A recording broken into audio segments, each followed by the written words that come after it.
We are back with day number 2, trying to get this Mustang all fitted and everything. Blah, blah, blah. Recap. We had to use our amazing Harbor Freight Dremel tool to, let's see here, to clean up this corner up here. You can still see it still sits pretty high. It's not sitting flush.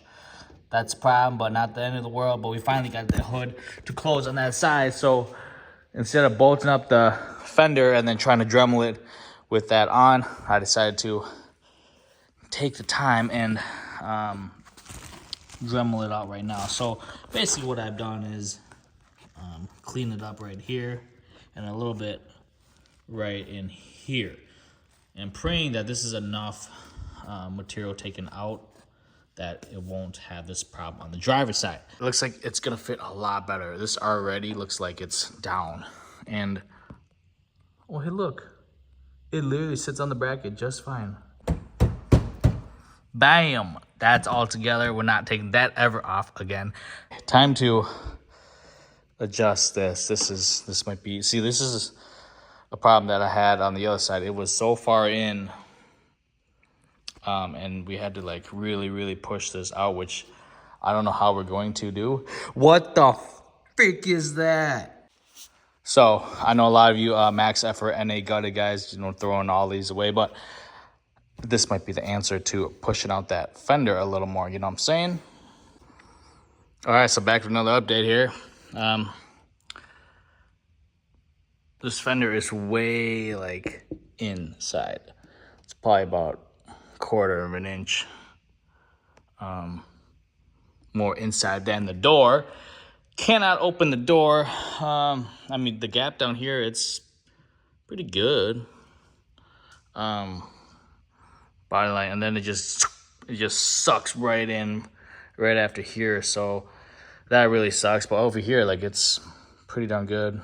Call me an expert. Check this out. Check this tool out. This is what I used to swap belts. Anyway, so shove this in here.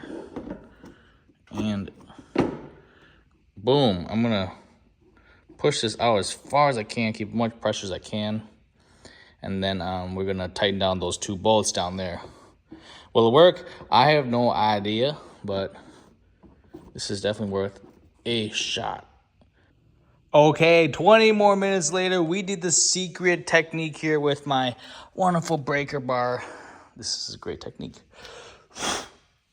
We shoved this inside the inner fender, did some PDR action, and then we loosened up the bolts inside here, the nuts and bolts.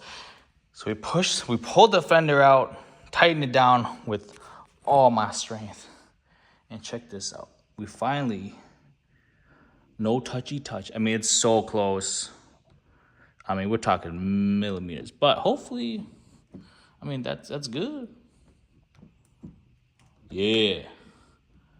So hopefully things don't vibrate and move, because if they do, oh, we're gonna be in some trouble. So, whew. All right, I'm happy with that. I think that's good progress for tonight. Hopefully you guys enjoyed it. Real world scenario, like, and all of a sudden the next day everything magically fits. There was no customization at all. No extra needed work. Bullshit. This takes quite a bit of skill, and yeah, this is tough, definitely. Really, this is what we call fitment here. So all that's really left is, let's shut the hood. So here we go. Moment of truth. Okay, so let's just go down. Yeah. Ready? 1, 2, 3. Oh my gosh. All right. Look, it's all right. I mean, it's all right. Got a little bit of the hood's a little higher, but that's okay. Same here.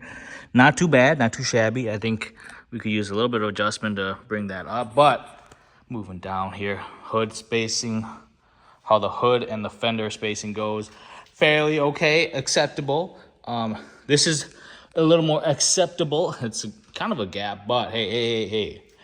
I think it's acceptable for sure.